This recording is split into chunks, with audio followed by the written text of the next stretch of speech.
We want to introduce the Baroque by comparing two paintings, one by Peter Paul Rubens, one by Rembrandt. One is a Catholic painting, one is a Protestant painting, and I think that they really show the conflict that exists at the period.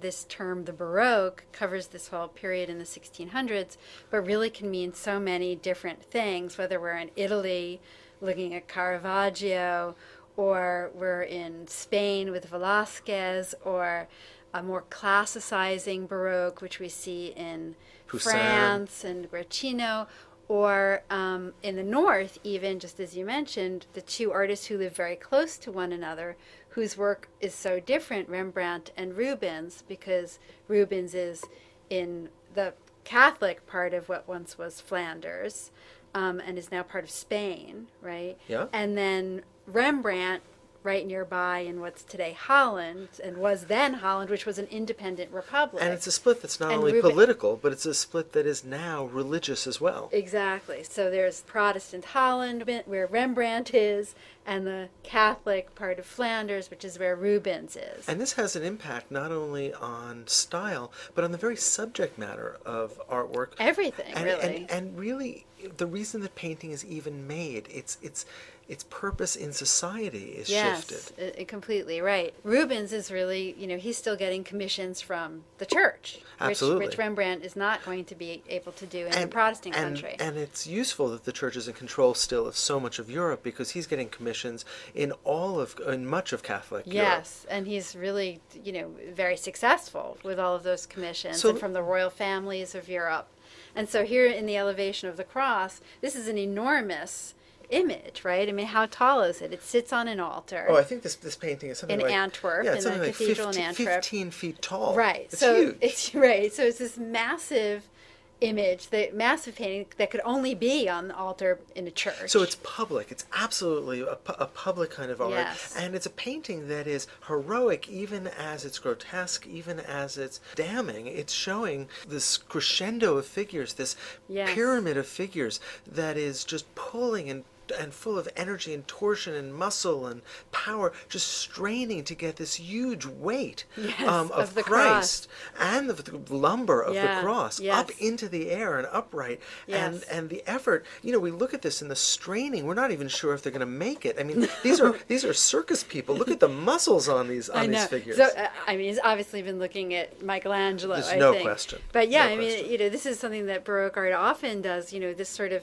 way that the figures are joined together in one it's a mass. action. It's a single animal, really, with hundreds of limbs, seemingly, or dozens of limbs. And also, so Baroque, we could see this in Caravaggio. Also, is the fact that not only do we have this diagonal line for the composition, actually really splits the canvas in two, doesn't it? Into two triangles. And then it also is a diagonal line which is receding in space. And so it's an incredibly powerful, dynamic line there. And it's the cross is literally being raised and moved right into our space. And that's something that is also so typical of the Baroque. So it's very powerful in that sense that it's going to enter to us. I would say that it's even it's sort of perfectly an expression of this sort of moment in the Baroque, which has to do with the momentary, and a kind of contingency. And when I look at this, capturing time, it does. But I mentioned a moment ago that it seems like they may not be able to get the thing up, and it may fall. It's the sort of project that's extraordinarily uncertain, considering we know this story so well. Yes, there's realism here to that, right? The sense of the enormous weight of the cross, how much energy it takes to raise the cross. So in a way, that you had mentioned Michelangelo before, in a way this is going back to the sort of the initial lessons of naturalism that developed in the Renaissance, but here adding an energy, a spontaneity, a kind of complexity that makes actually the Renaissance look rather two-dimensional in some ways. Yeah, and a kind of really intense power and energy and focus on the work of art's relationship to the viewer. Well, I think. in that sense, it's very theatrical. It's and I think that the notion of theatricality is always crucial in the Baroque, especially in the Catholic Baroque. But you know what? Even though this is Catholic Baroque, this is still still a Flemish artist Yes, from the north, yes. and the northern tradition is still coming through. If you look at the foliage, for instance, Yeah. in the upper right corner, Yeah. you get a sense of that kind of specificity, Right. which goes all the way back to Van Van Eyck. Eyck, right. Absolutely. Or how about the little dog in the left-hand Yes. corner? Or even sometimes I notice this, the way that the light shines on this figure's armor Absolutely, here. absolutely. All of that is, I think, coming from the northern tradition. There's also a kind of sensuality here in Christ's body. There's Yeah. a kind of The power and twists. massiveness. Actually, when you had mentioned Michelangelo before, I see Michelangelo in the body of Yes. Christ because his majesty, his divinity, is here expressed through the power of his body. Yeah. And through this sort of beautiful twisting and torsion in his body, Now that's- as he looks up to God and says, Father, forgive them for they know not what they do. And this is that moment of real. It's a very It's an powerful intense moment. It's extraordinary. And Rubens makes it all very, very real and very close to us on the altar of a church 15 feet high. Wow. Yeah. So that's one view of the human body, and I think it's really instructive to compare the Rubens view with Rembrandt's view of the human body, which deals with a very different part of the Baroque. But here is the Rembrandt that we chose to. Could we have chosen a more different image to compare it to? So here's, Rembrandt's living just a few hundred miles away, but he's in Protestant Holland, which is an independent republic, which is very intensely, prosperous at this time, in the 17th century. It's the wealthiest nation on earth, That's right. especially for its size, through its trade, through the Dutch East India, West India companies. But the painting stylistically couldn't be more different. Right, but even before that, we have to say, well, who's buying the art? Okay, so right, because this is not art for the church anymore. There's a huge middle class and upper middle class in Holland, and everybody is buying art. I mean, there's so much money that there's money around to buy paintings. And it's a and good they're not thing. putting it in churches, they're buying it for their living rooms and their dining rooms and their meeting halls. I was going Right. to say it's a good thing because otherwise the artist would be out of Out of luck. work, right. Because it was the church and, of course, the nobles that had been the primary patrons in the Catholic world. Well, the nobles still are. Yes. But the church is no longer. In fact, the Protestants in certain cases are going into what had been Catholic churches and actually destroying the art Yes. there. There was this great sort of moment of iconoclasm, all of this violence against works of art. And what we have Rembrandt having to do now is to, in a sense, reinvent what art can be. Yes. What is art? And if we take this so for granted, of course there's portraits. Of course there's still lifes. Of course there's landscapes. Yes. But this is Or the genre first time, paintings. right? But this is the first time these things get painted, really. It's the first time that they really take center stage, certainly. Right. There's not the backdrop of an Annunciation scene, for example. And so here's a really interesting image, and it's interesting for a couple of different reasons. Here's an artist saying, okay, one of the ways that I can make a living is to do portraiture. And in this case, it's a group portrait, Yes. which is not so different from... This is a very Dutch genre, or Dutch type of painting, I think. I don't know if It it is. existed in any other place, really. It is. It always reminds me a little bit of the kinds of group photographs you had taken of you when you were in grade school. Right, exactly, your class. And that's exactly what this is. This is a group of people who are studying with this famous doctor, Dr. Toulouse. So these are his students. His students. And so he's demonstrating on a cadaver. Right, and it was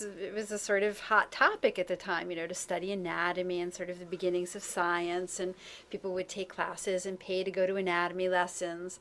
And what would have happened is that each of these people would have contributed a sum of money To have their portrait included. And sometimes I think it worked so that if you paid more money, you were up front in larger portraits, group portraits, and if you paid less money, you were in the back. And and then this would get hung in the place where they met or something like that.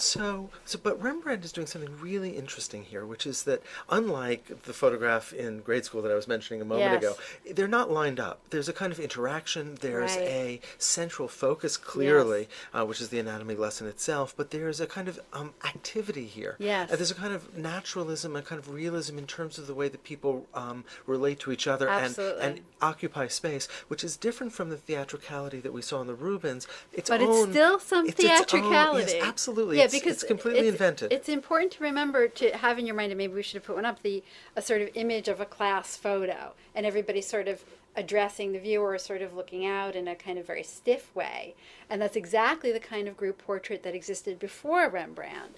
And Rembrandt is really doing something entirely new by bringing that kind of Baroque drama, although in a very understated kind of way, into a group portrait, so that we have this moment where Dr. Tulp is demonstrating the ligaments and the muscles or something in the arm and how they move the fingers, and all of the students are watching, and some are watching more closely than others, and there's even a little bit of a sense that someone has walked into the room as the figure sort of in the back upper center kind of looks up at us. And so okay, we don't have the drama of the elevation of the cross, but we do have a kind of much more intimate kind of focus. Yeah, but drama nonetheless. It is. And it's an intimate kind of focus that is quieter, that's more serious in a sense, of purpose, and that is in a sense more intellectual. It's so interesting to think about the differences in the way in which the body is thought of. Because, of course, in contemporary Dutch society, everybody is very formally dressed here. Yes. The only skin that's really being shown, at least by the living, are the faces and the hands. Very few hands, though. Only in the case of the doctor. Right. And all rest is a rather neutral kind of gray and white. Yeah.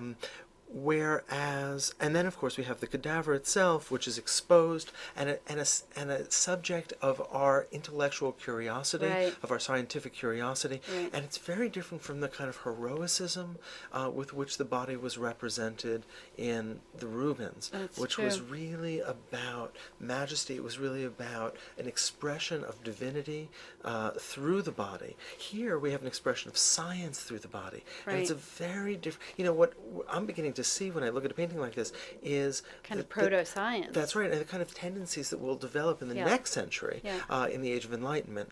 But of course, that's beginning here in Holland in the 17th century. One could actually argue of optics. But one could actually argue it actually is rooted in the century before in Italy, when you have artists humanism. When you have artists beginning to examine the human body, when you have Leonardo, Michelangelo really starting to resurrecting the classical texts that had studied the body too. That's right. But it's interesting that you say resurrect, because here we have a cadaver that seems that there's no way. Resurrection. There's no resurrection. No. This is true death in that sense. And there's something very sort of brutal, matter-of-fact, and very forthright about the representation of death here. It's true. And, what strikes me, too, is that this is still so Baroque. This cadaver is slightly foreshortened, the way that there is a little bit of the Caravaggio-esque light shining down on the figure. The tenebrism is right there, absolutely. The way everything is very close to the viewer. It's funny, this looks nothing like the Rubens, and yet there is some commonality that we can describe as Baroque. So the Baroque was really this complicated set of political issues, religious issues, economic issues, and lots of different kinds of threads all over Europe. Absolutely, and that's really expressed in the art. Absolutely.